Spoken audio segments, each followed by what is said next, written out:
This is something that people, I think, don't think all the way through when you think about the consequences, the domino effect that something like loosening sexual morality has on so many other issues, be it divorce, abortion, even now demographics that we're seeing. As you know, we're facing this demographic time bomb in so many parts of the West. I believe the Pope was recently warning about this, how there aren't enough children being born because of plummeting birth rates to maintain our society going into the future. I think the Lancet, they recently published a paper that said that by the year 2100, the world population is set to go down as an overall number for the first time in centuries, since like the Black Death or one of these catastrophic. But it's the first time ever that this has happened purely due to decreasing birth rates. So I guess all I'm trying to say is that these things have much deeper implications than people realize when they go, well, it's me,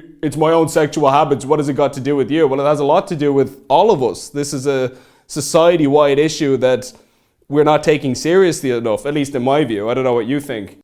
Yeah, no, I would agree, Ben, that all of these we have we're very poor at foresight. Humanity is. We're very good at hindsight. Actually, I would question even that, because hindsight is gained from a real serious study of history and learning from history. And I would have to say that at least here in Canada, in our educational system, there is practically nothing being learned from history anymore. We're not learning lessons, or history is being reinterpreted to fit and support our current, whatever our culture wants, which is also a very bad thing. It's being rewritten. But the bottom line is that I keep thinking of a verse in the Bible that says, flee youthful lusts, which wage war against the soul. So in the immediate, sexuality with anybody might seem pleasurable, but in the long term, the very soul of humanity is being destroyed by this inordinate use or illegitimate use of our sexuality. It is very good within the proper context.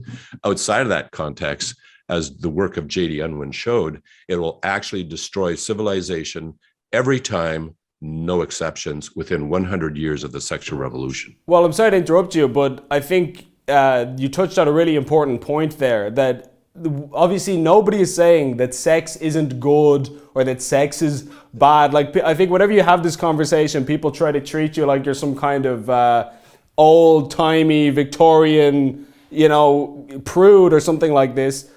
I mean, you can say that overeating or overindulging in food is bad for your health. That doesn't mean you're anti-food. We're talking about what is the correct usage of this thing that everyone understands implicitly is good. In fact, I think more babies in society would actually be a great thing, as long as it's managed and controlled correctly, as which is the whole point of what we're discussing. That I think in a weird way, the advocates for the sexual revolution, they're far more anti-human than those who are opposed to it. That the narrative, or I suppose the mantra of the whole movement is, well, people should just do what's natural to them.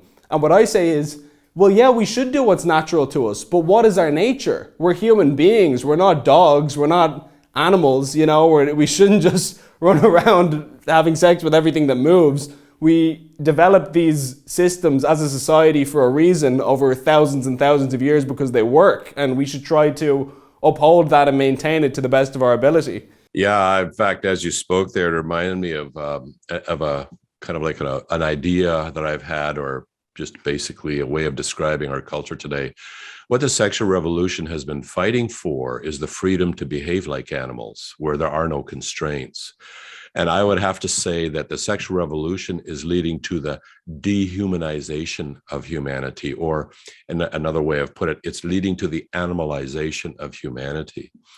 Now, that's, for some people, they actually think that's a good thing. In fact, they want to elevate animals up to our level, or bring us down to the level of the animals. They wouldn't use the word up or down. They want to recognize humanity as just another animal. But there is a serious problem with that when you look at the consequences of humans behaving like animals. And I think maybe the fundamental problem is what I might call human nature. That human nature isn't 100% beautiful and good. There are a lot of ugly aspects of human nature that if we behaved like animals would, like I was raised on a beef farm. And what people may not know is when you put a new cow into a herd, you think cows are peace loving and very sedate, and so not so. When you put a strange cow into the herd, there is immediately a series of battles that go on to reestablish the pecking order within that herd of cattle. And that's the way humanity would go. It would become very ugly, actually, and sexuality is part of that.